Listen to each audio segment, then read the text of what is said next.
Hello everyone, I'm Bob Robertson. And I'm Chip Chipson. And today is time for Bob and Chip at the movies. Today we review the final installment of the Jurassic World Trilogy. Jurassic World Dominion. But is it a movie that you love to see? Or that you hate to see?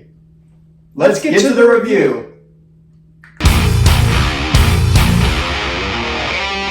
So the first thing that we're going to cover is the extensive roster that this film has, which you love to see it, Bob. You love to see it, Chip. And of this roster, the first thing that we want to talk about are the rookies or newcomers to the Jurassic World. Such as DeWanda Wise, who plays Kayla Watts, an Air Force pilot whose main mission throughout the film is to help Owen and Claire locate Maisie. And Campbell Scott as Dr. Lewis Dotson, the manager and head honcho of Biosyn, and also kind of the reason for the plot of this film. Now, Campbell Scott replaces Cameron Thor in this film, who, the reason really he's a rookie is, first of all, it's a new actor, let's just be honest. And he wasn't really all that significant in the first Jurassic Park film, but his character is a little more fleshed out in this film. Exactly. Next thing we're going to talk about are the pros in this film. These are people who have been in more than one Jurassic World film, such as Chris Pratt as Owen Grady, the leading man in this trilogy. As well as Bryce Dallas Howard as Claire Deering, the manager of the original Jurassic World before the island was destroyed, and now an animal rights activist, or dinosaur rights activist, I guess you could say. And Isabella Sermon as Maze Lockwood, who basically doomed the world at the end of Jurassic World Fallen Kingdom. Or so we thought. But the most exciting part of this roster are the veterans, which you love to see it, Bob. Oh, you love to see it, Chip. And if you watched the first Jurassic Park films, the first three, let's be honest, they were probably the reason you went to see Jurassic World Dominion. Exactly. So the first veteran that we have is Sam Neill as Dr. Alan Grant. I mean, that's the greatest right there. In my opinion, I agree. But you also have Laura Dern as Dr. Ellie Sattler. And don't forget the great Jeff Goldblum as Dr. Ian Malcolm. Or the great B.D. Wong as Dr. Henry Wu. Just a very star-studded cast that we have here, a great roster, and I guess now we'll get to the highlights. Or you'll love to see it, Chip. You'll love to see it, Bob. Now, one of the highlights and one of the things that I liked about the film was there was an actual plot, and the dinosaurs were, while there are plenty, they were kind of a subplot. But one of the things is that I loved is there was an actual plot to this film, which a lot of people hate the actual plot, and I don't disagree with them. But I do love that there is an actual plot to the film, other than, because in a lot of movies you just see, well, the reason all of our main characters end up together is through pure coincidence. And this is while it is coincidence, it's not 100% coincidence. And it's not just, we have some dinosaurs, throw in some people, throw in some characters from way back for nostalgia's sake. And that's good enough. Which, you do love to see that, Bob. You do love to see it, Chip. One thing that was a big highlight for us was the nostalgia in this film. Now, if you couldn't see it anywhere else, you can definitely see it in the roster, which hosts multiple characters from the original Jurassic Park trilogy. I mean, to be honest, when I said that if you watch the original Jurassic Park movies, that's probably why you went to see this film, that was me, okay? I was one of the people who went to see the film just for the veterans to come back. But one thing that you love is, you know, you see Ian Malcolm, and he's in his leather, clothes from the first film. You've got Dr. Alan Grant still doing his paleontology, even though dinosaurs are alive again. So that's kind of pointless. You could just kind of hunt them and then take the bones afterwards, and you could get a more in-depth thing. That's an excellent point, Bob. But you got him back to paleontology. I did like the fact that they got Ellie Sattler in this film for something a little more significant, because in Jurassic Park 3 she was in the beginning and she's the reason they got off the island in the third one, but she didn't have a lot of screen time. She was just significant in the background. I think she didn't have a significant enough role in that. Yeah, and in this one she's more hands-on. And so I really like seeing Dr. Sattler, because she was a bad woman in the first one. She was killer in the first Jurassic Park. Yes, not to mention the fact that in Jurassic Park 3 she married some dude we had never met, which nobody was happy about. No. We'll address that later, don't you worry about it. Absolutely. But I loved a lot of the, one thing that I noticed is when Malcolm was leaving, all he was saying was Dotson at one scene in the film. And it's kind of pivotal, but he just kept on saying his name Dodson, and I think that's kind of a throwback to in the first Jurassic Park film. Dodson, we got Dodson here. And the reason he said that was because Dodson said, "I don't want you using my name in public places," and I feel like they're kind of doing some callbacks there. And I've heard some people, and this stays with nostalgia, we'll talk a little bit more about Dodson in a minute, but there's some people that were like, oh, they just pulled that name out the bottom of the barrel, but he was made to be the mastermind behind that first film, at least with, was his name Nick? What was his character's name? Newt? It started with an N, I know that much. I can't think of his name. Newman! We'll just call him Newman. Yeah. Hello, Bob Robertson here. And Chip Gibson. And we just want to let you know that we realized the character's name that we couldn't think of in Jurassic Park. His name was Ned. No, not that Ned. The relevant Ned. This Ned. Yeah, that's the Ned. Back to your regularly scheduled programming. He was the main reason Newman went to the island and got the embryos, but we never hear anything else about him. He's in that one scene. Basically, his whole plot is, here's a Barbasol shaving can. Embryos. That's it. Take care of it. So I'm glad they brought him back. It is a nostalgia thing, but I do think it adds to his role going back to the Jurassic Park film, which you love to see it, Bob. You love to see it, Chip. Another thing that I want to touch on, and I just want to touch on this one quick, is the CGI and practical effects used in this film. In the first Jurassic World, they said they were going to use CGI and animatronics when they only used one animatronic and the rest was CGI. It wasn't bad CGI, but I do think in this one, the CGI was probably the best it's been since Jurassic Park. I think agree with you there. Yeah, I think these look the best. Even including Jurassic Park, I still think Jurassic Park actually probably had the best effects, especially considering it was in 1993. Absolutely. And there are some films today that use CGI that don't stand up to the original Jurassic Park's CGI and animatronics. Right. Not going to touch on that one long. Just want to say, you love to see it, Bob. I love to see it, Chip. Next big highlight of the film was the motorcycle chase scene with Chris Pratt and Velociraptors. Zoom, zoom. That's it. It was awesome. You love to see it, Chip. You love to see it, Bob.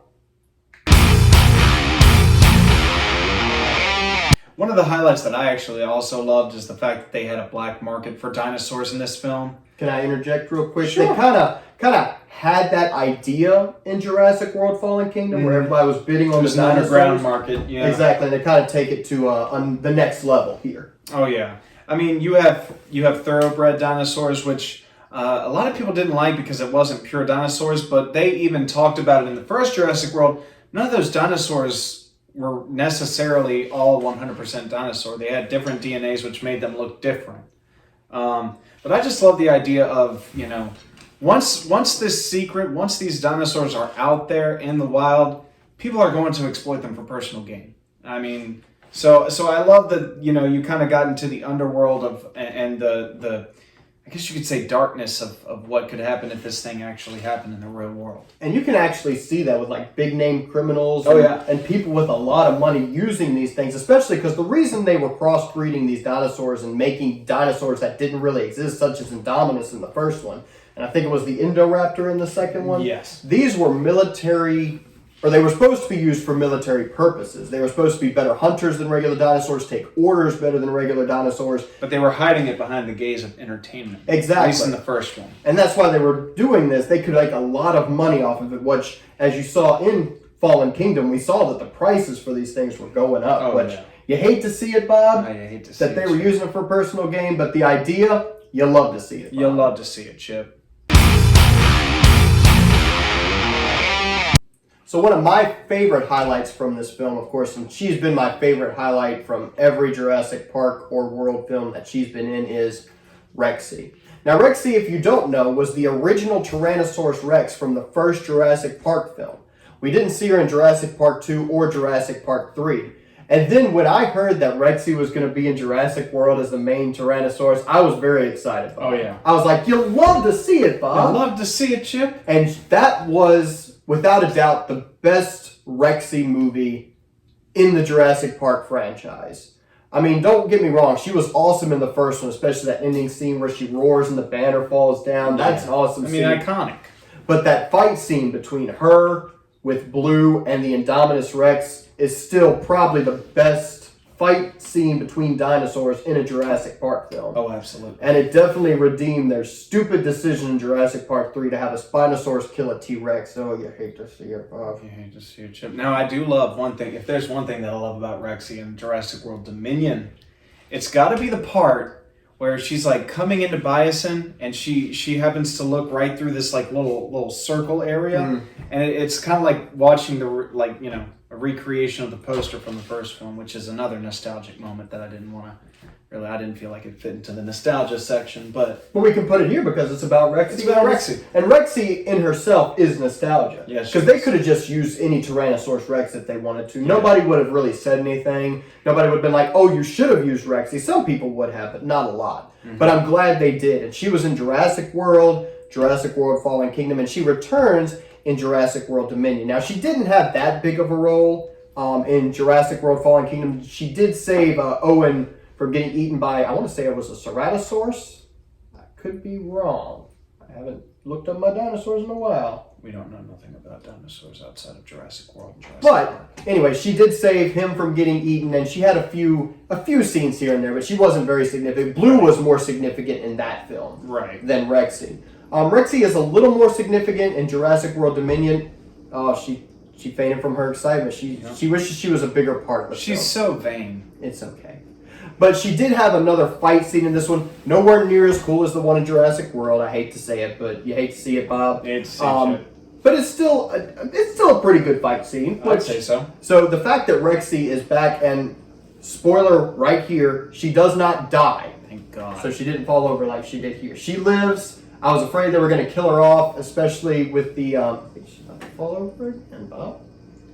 She's parched. Want some water, Rexy? Okay, maybe not. But if you saw the original, I think it was like the opening that they posted on YouTube from Jurassic World, which you can watch on YouTube, where she's killed by a Gigantosaurus. So I was afraid they were going to kind of replay that, and like they put a lot of emphasis on her in that TV spot. Right. So I thought they were going to kill her off, but they did not, which you love to see it, Bob. I love to see it, Chip. So the last highlight that we want to talk about is the fact that they brought Dodson back as the villain. Dodson, they got Dodson here. Now the reason that we like this, number one, again, like we said before, it links back to nostalgia. But the main reason I liked it, there are some people who thought it came out of left field, didn't need to be done, and I can see their point. But for me, I loved it.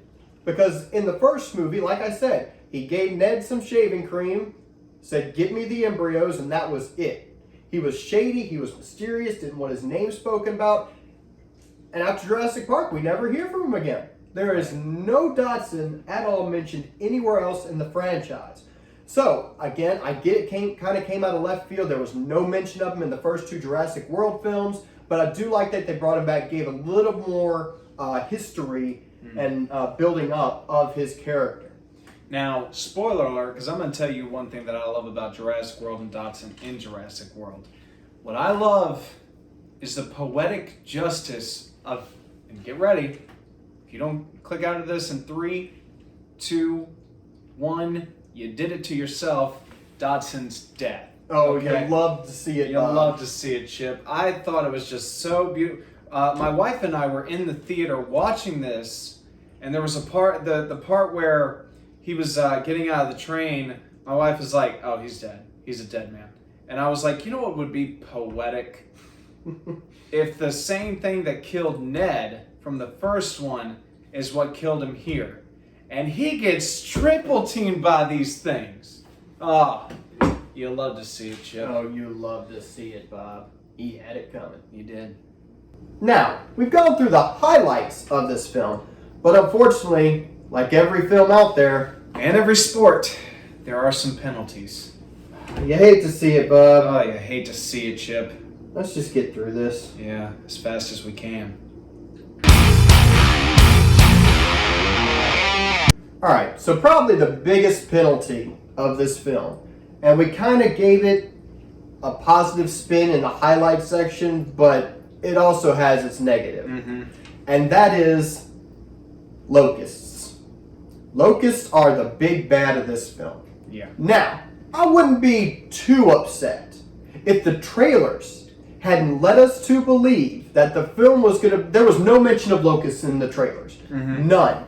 The big focus of the trailers was there's a T-Rex in a movie theater. There's a big old fish, a Mosasaurus, I think it is, in the ocean eating surfers. Yeah. That would have been great. Well, not to mention also there were many TV spots where it shows, like, for instance, I think it was like I'm just going to say it was a predatorial dinosaur, kind of like a Tyrannosaurus. It wasn't, but it kind of, but it was at a campsite.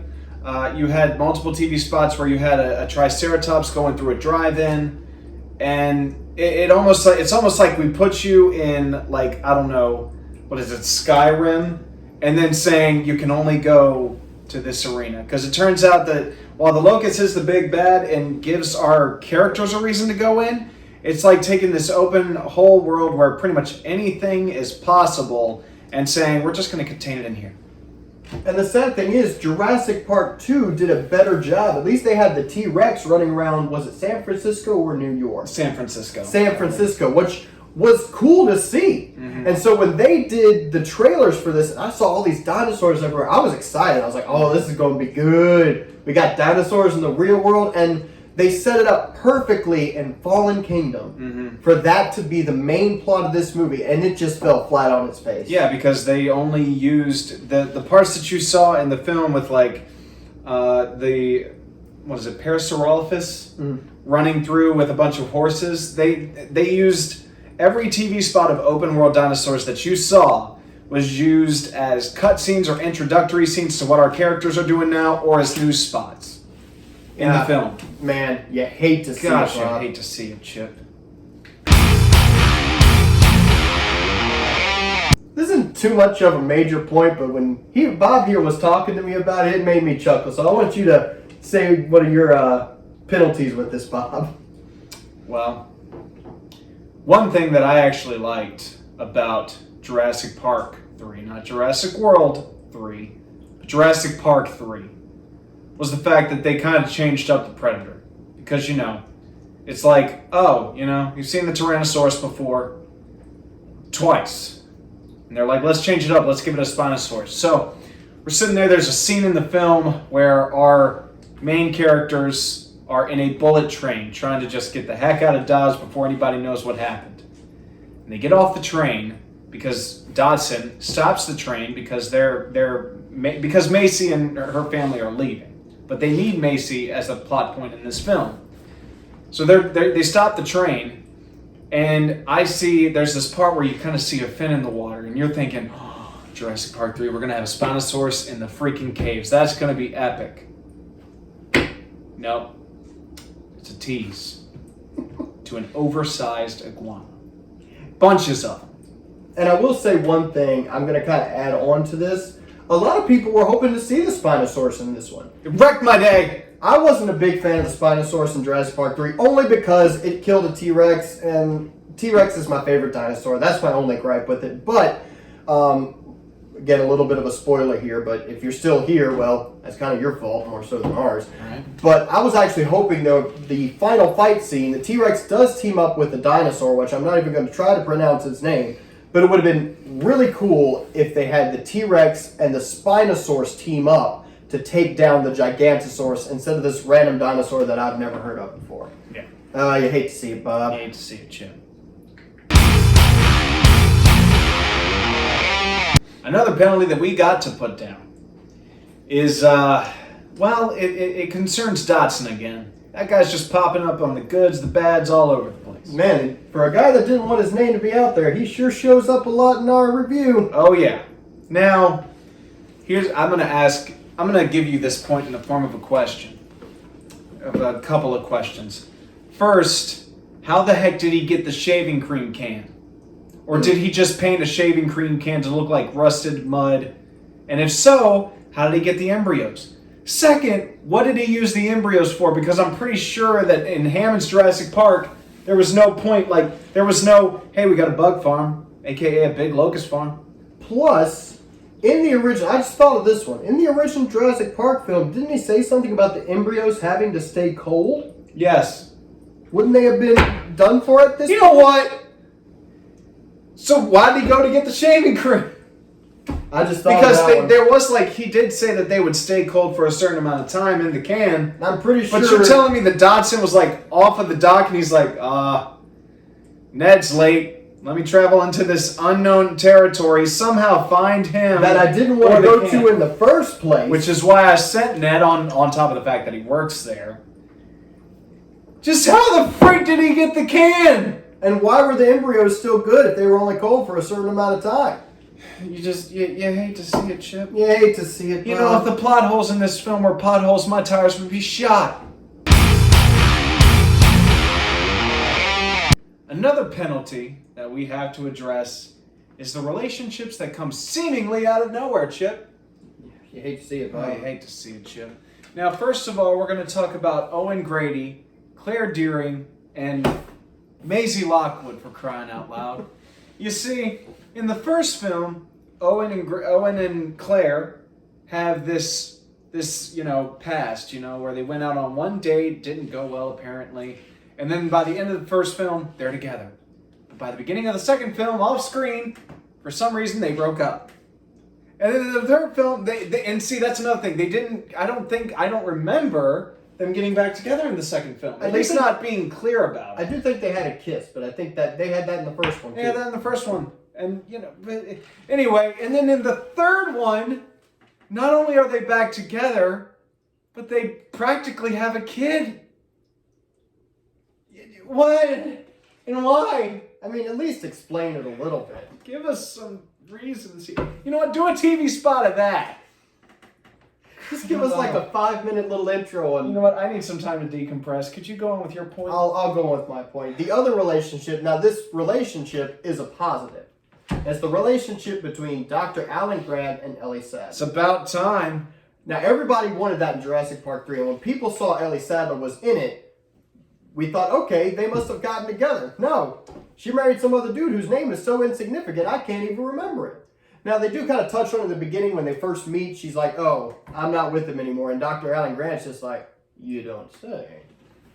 Interesting. This is good for Dr. Grant. And at the end of the film, they're kissy face.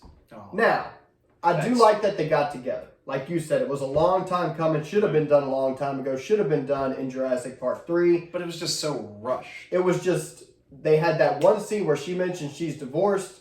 And then next thing you know, she's kissy face and she's fine. Now, I don't mind the relationship. Just build on it a little bit more than just mention it at the beginning, mention it at the end, and move on. But I can't be too mad because this is something I wanted since Jurassic Park 3. So that's true. I mean, you hate to see how rushed it was. Yeah, you hate to see how rushed it was, Chip. But you love to see them together, Bob. You do love to see them together, Chip. So, but it's still mostly a penalty because take time with it. Seriously. And now for probably the biggest penalty in the movie that a lot of people have said, the locusts. Freaking locusts. You have dinosaurs. Yep. Dinosaurs! You have a perfectly good plot right in front of you. What do you do with it? No, we got locusts. Now, here's the thing about the locusts. Locusts. Okay? You've got, I mean, we hate to sound like a couple of angry mics up here, but we got to be honest. He would be proud, though. He would be proud.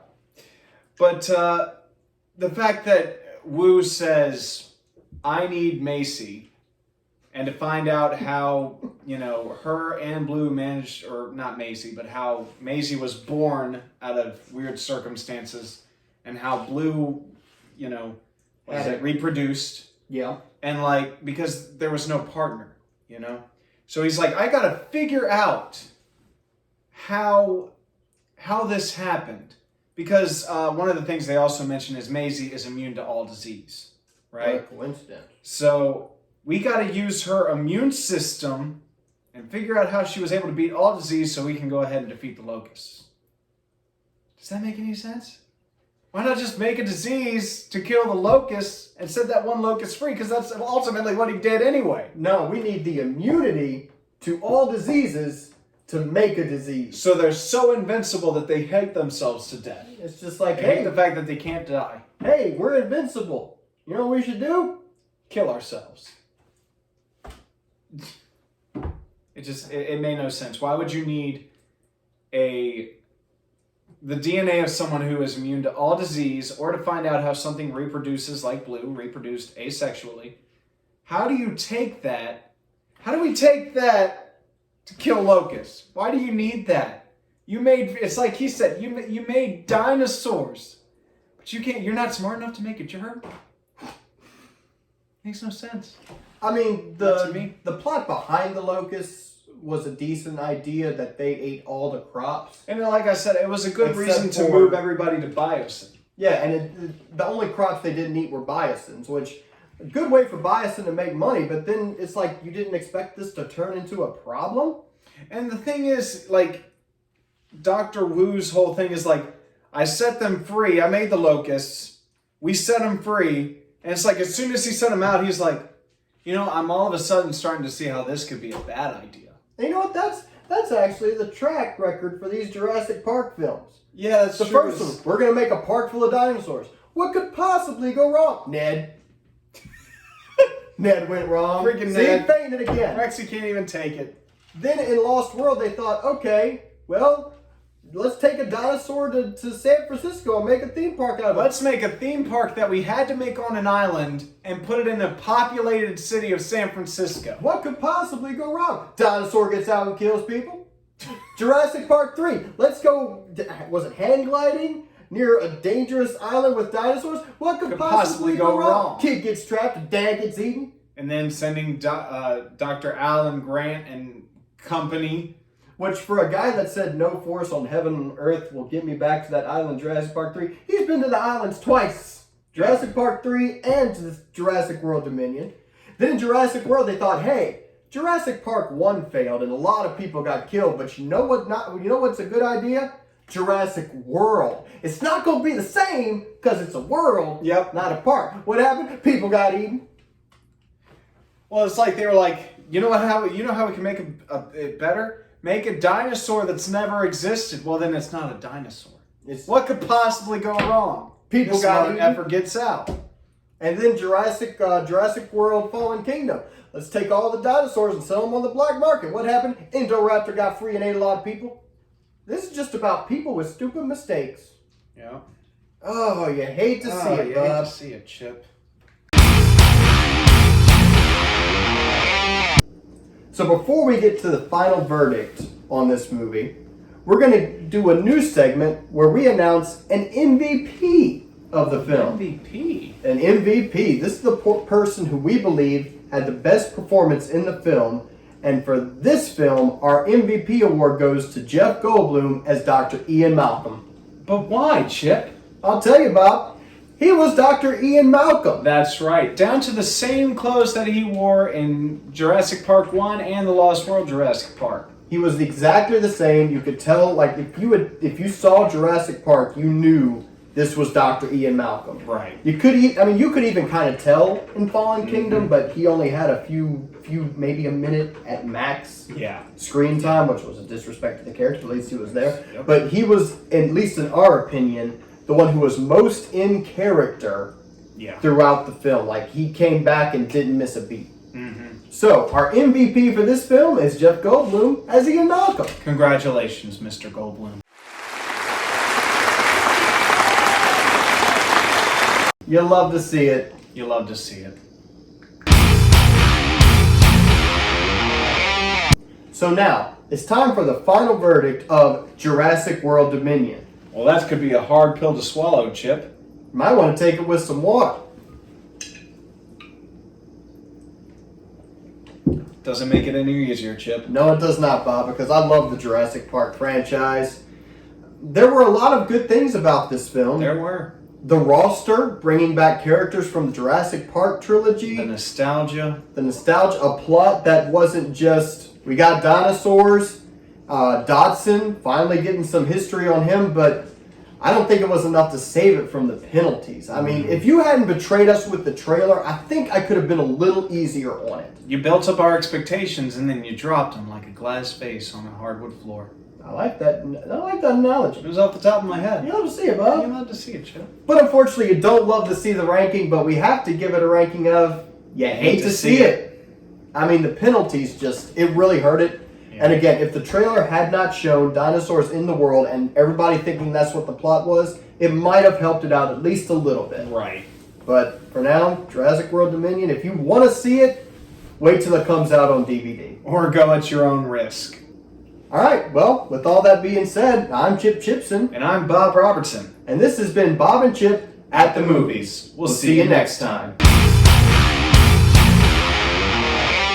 Hello, everyone. I'm Chip Chipson. And I'm Bob Robertson. We just wanted to take a quick moment to let you know that we don't own any of the music, photos, or logos used in this video or any other video for that matter. But do we have an exciting offer just for you? That we do. If you go ahead and subscribe, you'll get access to all of our videos, past, present, and future.